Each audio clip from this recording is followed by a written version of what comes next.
ಎಲ್ಲರಿಗೂ ನಮಸ್ಕಾರ. ನಾನೀಗ ದೆಹಲಿಯ ಜಂತರ್ ಮಂತರ್ ವಿದ್ಯಾರ್ಥಿ ಪ್ರತಿಭಟನೆಯ ಜಂತರ್ ಮಂತರ್ ಪ್ರೊಟೆಸ್ಟ್ ಸೈಟ್ ಅಂತ ಏನು ಕರೀತಾರೆ ಆ ಜಾಗದಲ್ಲಿದ್ದೀನಿ. ಅದು ಇಲ್ಲಿ ಸುಮಾರು 200 ಮೀಟರ್ ದೂರದಲ್ಲಿದೆ. ಭಾಳ ಜನರಿದ್ದಾರೆ ಅಲ್ಲಿ. ವಿದ್ಯಾರ್ಥಿಗಳು, ಯುವಕರು ಸರ್ಕಾರದ ಎಲ್ಲ ನೀತಿಗಳ ವಿರುದ್ಧ, ಮುಖ್ಯವಾಗಿ ಶಿಕ್ಷಣ ನೀತಿಯ ವಿರುದ್ಧ ಪ್ರತಿಭಟನೆ ಮಾಡ್ತಾ ಇದ್ದಾರೆ. ಬಹುಶಃ ಕಳೆದ 12 ವರ್ಷದ ಮೋದಿ ಸರ್ಕಾರದಲ್ಲಿ ಆಗ್ಬೋದು ಅಥವಾ ನಾವು ಹಿಂದೆ ಹೋದರೂ ಸಹಿತ ಮೊದಲು ಕೂಡ ವಿದ್ಯಾರ್ಥಿ ಪ್ರತಿಭಟನೆಗಳು ನಡೆದಿದ್ವು, ಇಲ್ಲ ಅಂತಲ್ಲ. ಆದರೆ ಈ ಕಾಲಘಟ್ಟದಲ್ಲಿ ಅಂದರೆ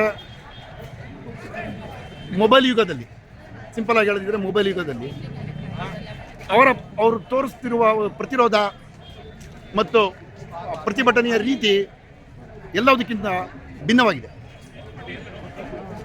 ಈ ಪ್ರತಿಭಟನೆ ಜೂನ್ 20ರಂದು ಶುರುವಾಗಿದೆ. ಅಂದರೆ ಇವತ್ತು ತಾರೀಕು 22, ಜುಲೈ 22, ಅಂದರೆ ಸರಿಸುಮಾರು 1 ತಿಂಗಳಾಗಿದೆ.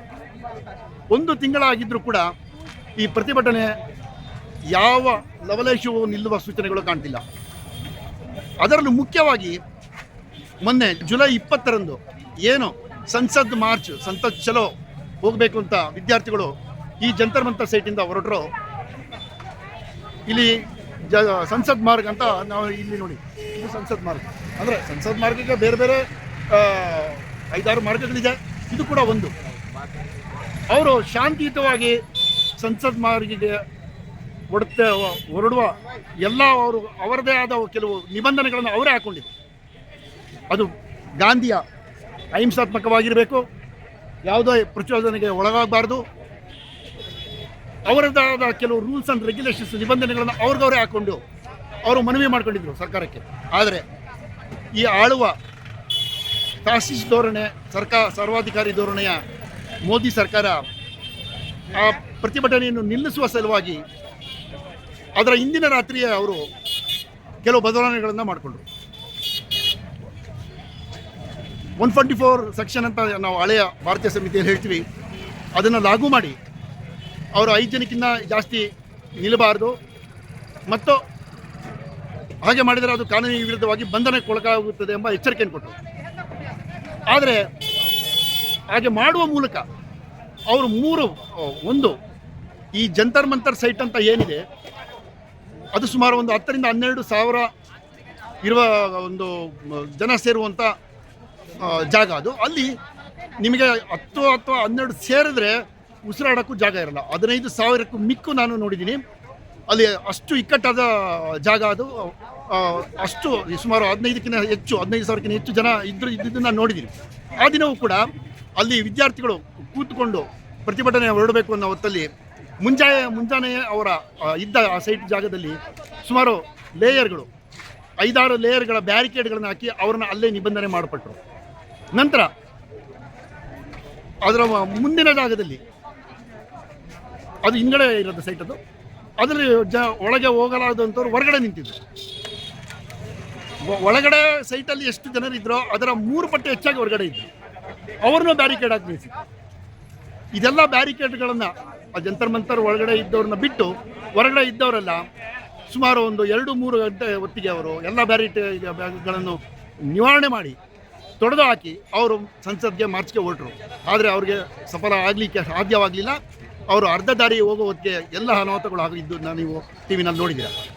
ವಿದ್ಯಾರ್ಥಿಗಳ ಮೇಲೆ ಇಷ್ಟು ರಾಕ್ಷಸ ಅಮಾನವೀಯ ಕೃತ್ಯ ಯಾವ ಸರ್ಕಾರಗಳು ಭಾರತದಲ್ಲಿ ದಾಖಲಾಗಿದ್ದಂತೆ ನನಗಂತೂ ಕಾಣ್ತಾ ಇಲ್ಲ. ದೇಶಭಕ್ತಿ, ಹಿಂದೂ ಧರ್ಮ ಪ್ರೀತಿ ಹೇಳುವ, ಸನಾತನ ಧರ್ಮ ಪ್ರೀತಿ ಹೇಳುವ ಪ್ರಧಾನಮಂತ್ರಿ ಮೋದಿ ಅವರಿಗೆ ಇದು ನೈತಿಕತೆ ಅನಿಸೋದಿಲ್ವಾ? ಇಷ್ಟೊಂದು ಸಾವುಗಳಾಗಿದೆ, ಒಬ್ಬ ರಾಜೀನಾಮೆ ಕೊಡಬೇಕು ಅನ್ನೋದು ಅವ್ರಿಗೆ ನೈತಿಕತೆ ಅನಿಸೋದಿಲ್ವೇ? ಅವರ ದೇಶಭಕ್ತಿಯಲ್ಲಿ ಅದಿಲ್ವೇ ಗೊತ್ತಿಲ್ಲ ನನಗೆ.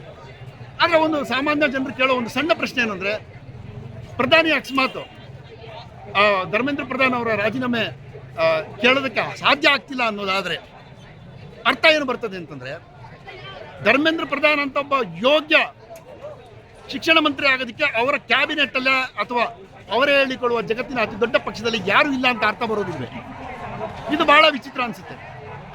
ಹಾಗಂತಿದ್ರೆ ಅವರು ಪ್ರಧಾನಮಂತ್ರಿಯಾಗಿ ಅವ್ರು ಏನಕ್ಕೆ ರಾಜೀನಾಮೆ ಕೇಳ್ತಾ ಇಲ್ಲ ಗೊತ್ತಿಲ್ಲ ಯಾರಿಗೂ, ಅದಕ್ಕೆ ಯಾರಿಂದಲೂ ಉತ್ತರ ಇಲ್ಲ.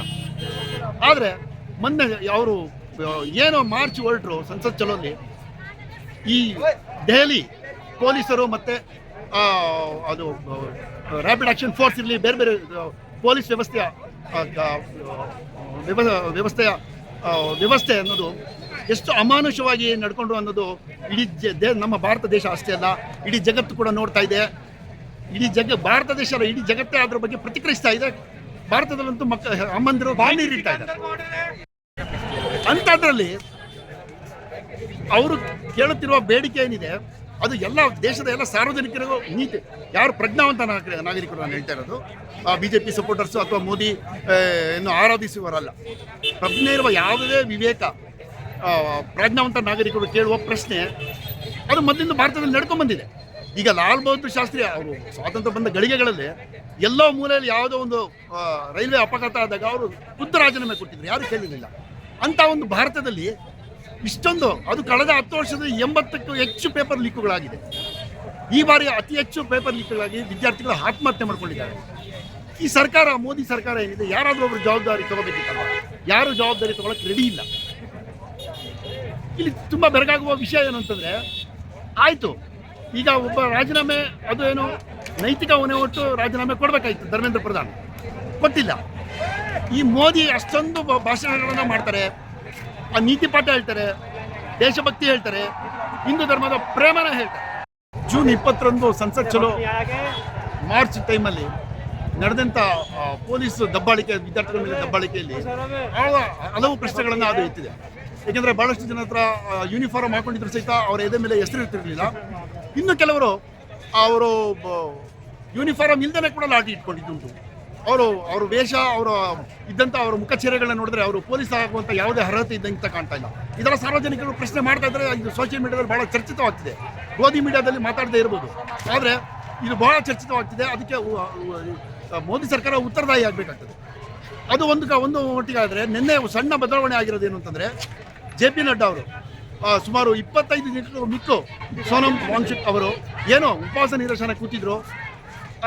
ಜೂನ್ 20ರಂದು ಅವರು ಆ್ಯಕ್ಚುಲಿ ಉಪವಾಸನ ಬಿಡುವ ಎಲ್ಲ ನಿರ್ಧಾರನೂ ಮಾಡಿದರು.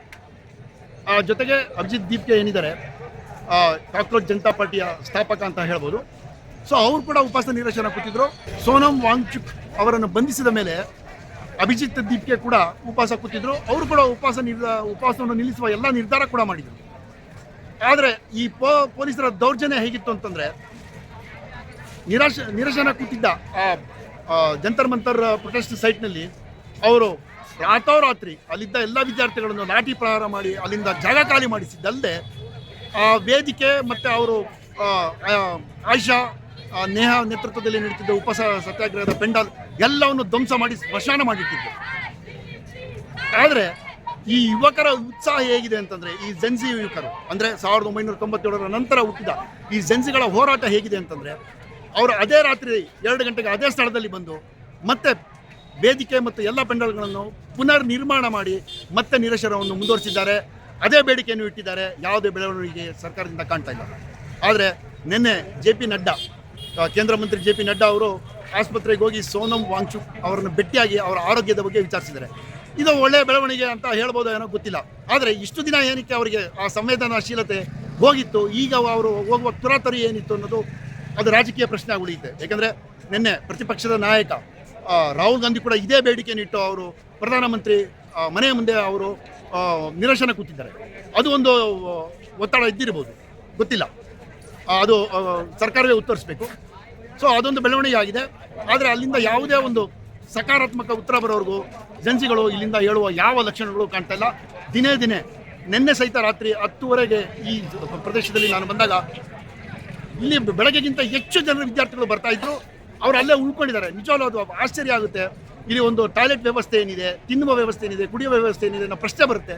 ಅದ್ರ ಬಗ್ಗೆ ಆಗಲೇ ಇಲ್ಲಿ ಫಾರಿನ್ ಫಂಡಿಂಗ್ ಬರ್ತಿದೆ, ಈ ಥರ ಅಪಪ್ರಚಾರಗಳು ನಡೀತಿರೋದು ನಾವೆಲ್ಲ ನೋಡಿದ್ದೀವಿ. ಆದರೆ ನಾನು ಖುದ್ದಾಗಿ ಕಣ್ಣಿಂದ ನೋಡಿದ್ದೀನಿ. ವಾಲಂಟಿಯರ್ಸ್ ಆಗಿ ಪ್ರತಿಯೊಬ್ಬರು ಅವರವರದೇ ಖರ್ಚು ಮಾಡಿ ತಮಗೆ ಇಷ್ಟವಾದ ತಿಂಡಿ ಪದಾರ್ಥಗಳನ್ನು ತಂದು ಯಾರಿಗೆ ಅಗತ್ಯ ಇದೆಯೋ ಅವರಿಗೆಲ್ಲ ಹಂಚ್ತಾ ಇದ್ವಿ. ನೀರು ಇರ್ಬೋದು, ತಿಂಡಿ ಪೊಟ್ಟಣಗಳಿರ್ಬೋದು, ತಾವಾಗೆ ಹಂಚ್ತಾ ಇದ್ವಿ. ಅಷ್ಟು ವ್ಯವಸ್ಥಿತವಾಗಿ ಈಗ ನಡೀತಾ ಇದೆ. ಇದು ಎಂದು ಮುಗಿಯುತ್ತೆ? ಈ ಸರ್ಕಾರ ಯಾವಾಗ ಅಸಂವೇದನಾಶೀಲ ಈ ಸರ್ಕಾರ, ಅಸಂವೇದನಾಶೀಲ ಅಸೂಕ್ಷ್ಮ ಸರ್ಕಾರ, ಮೋದಿ BJP ಆಡಳಿತ ಮೋದಿ ಸರ್ಕಾರ ಇದಕ್ಕೆ ಹೇಗೆ ಇದನ್ನು ನಿಲ್ಲಿಸುತ್ತೆ ಗೊತ್ತಿಲ್ಲ. ಆದರೆ ಇದು ಭಾರತ ದೇಶದ ದೌರ್ಭಾಗ್ಯ. ನಾವು ಈ ಭಾರತದ ಭವಿಷ್ಯವನ್ನು ಕಾಣಬೇಕಾಗಿರೋದೇ ಜನ್ಸಿ ಯುವಕರಲ್ಲಿ. ಏಕೆಂದರೆ ಮುಂದಿನ ದೇಶದ ಭವಿಷ್ಯನೇ ಅವ್ರನ್ನೇ ಹೀಗೆ ದೇಶದ ಮಕ್ಕಳವರು ಅವ್ರನ್ನೇ ಈಗ ಹೀನಾಯಮಾನವಾಗಿ ನಡೆಸ್ಕೊಂಡ್ರೆ ಅದಕ್ಕೆ ಅರ್ಥ ಏನಿದೆ ಅನ್ನೋ ಪ್ರಶ್ನೆ ಸಾರ್ವಜನಿಕರಲ್ಲಿ ಇದ್ದೇ ಇದೆ. ಮತ್ತು ಸಾರ್ವಜನಿಕರ ರೋಷ ಕೂಡ ಇದೆ. ಆದರೆ ಒಂದು ಪ್ರಶ್ನೆಯನ್ನು ಎಲ್ರಿಗೂ ಅನ್ಸೋದೇನು ಅಂತಂದರೆ, ಇದನ್ನೆಲ್ಲವನ್ನು ತಡೆಯೋದಕ್ಕೆ ಇಬ್ಬರು ವ್ಯಕ್ತಿಗಳಿಗೆ ಶಕ್ತಿ ಇತ್ತು. ಇದಿಷ್ಟ ಅಲ್ಲ, ಇದರ ಮುಂಚೆ ಕೂಡ ಆದ NRC ಇರ್ಬೋದು, CAA ಇರ್ಬೋದು, ಈಗ ಬರ್ತಿರೋ SIR ಆಗಿರ್ಬೋದು, ಭಾಳಷ್ಟು ಜನವಿರೋಧಿ ನೀತಿಗಳನ್ನು ಪ್ರಶ್ನಿಸುವ ಹಕ್ಕು ಇಬ್ಬರು ವ್ಯಕ್ತಿಗಳಿತ್ತು. ಅವ್ರು ನಿಲ್ಲಿಸುವ ಎಲ್ಲ ಶಕ್ತಿಗಳಿತ್ತು. ಆ ಇಬ್ಬರು ವ್ಯಕ್ತಿಗಳು ಚಂದ್ರಬಾಬು ನಾಯ್ಡು, ನಿತೀಶ್ ಕುಮಾರ್. ಸೊ ಇಬ್ಬರ ಒಂದು ಬೆಂಬಲದೊಂದಿಗೆ ಈ ಸರ್ಕಾರ ನಿಂತಿರೋದು. ಹಾಗಾಗಿ ಅವರು ಆಯಿತು, ಚುನಾವಣೆ ಪೂರ್ವ ಮೈತ್ರಿ ಆಗಿದೆ, ಅಧಿಕಾರ ಬೇಕು, ಅವರು ಅಧಿಕಾರ ಹಂಚ್ಕೊಂಡಿದ್ದಾರೆ ಸರಿ. ಆದರೆ ಅಲ್ಲಿ ಅನ್ಯಾಯ ಮತ್ತು ಅಮಾನವೀಯ ಜನವಿರೋಧಿ ನೀತಿಗಳನ್ನು ಜಾರಿಗೆ ತರಬೇಕಾದ್ರೆ ಅಥವಾ ಮೋದಿ ಸರ್ಕಾರ ಏಕಪಕ್ಷೀಯವಾಗಿ ಜನರ ಮೇಲೆ ದಬ್ಬಾಳಿಕೆ ಮಾಡುವಾಗ ಸರ್ಕಾರದ ಒಳಗಿದ್ದು ಚಂದ್ರಬಾಬು ನಾಯ್ಡು ಆಗಲಿ, ನಿತೀಶ್ ಆಗಲಿ ಪ್ರಶ್ನಿಸುವ ಎಲ್ಲ ಹಕ್ಕು ಅವರಿಗಿತ್ತು. ಅವ್ರು ನಿಲ್ಲಿಸ್ಬೋದಿತ್ತು. ಆದರೆ ಅವ್ರು ಏನಕ್ಕೆ ಯಾವುದಕ್ಕೂ ಪ್ರತಿಕ್ರಿಯಿಸ್ತಿಲ್ಲ, ಅವರ ಬಾಯಿ ಬಂದಾಗಿದೆ, ಏನು ಮಾತಾಡ್ತಾ ಇಲ್ಲ. ಇದು ಭಾಳ ವಿಚಿತ್ರ ಅನಿಸುತ್ತೆ. ಯಾಕೆಂದರೆ ಅವರಿಬ್ಬರು ಕೂಡ ಈ ಬಲಪಂಥೀಯ ಅಥವಾ RSS ಹಿನ್ನೆಲೆ ಅವರಲ್ಲ, ಅವರಷ್ಟು ಕ್ರೂರಿಗಳಲ್ಲ. ಆದರೆ ಚಂದ್ರಬಾಬು ನಾಯ್ಡು ಆಗಲಿ ಪ್ರತಿಪಕ್ಷದ ನಾಯಕರಾಗಿದ್ದವರು ಒಂದು ಕಾಲಘಟ್ಟಕ್ಕೆ.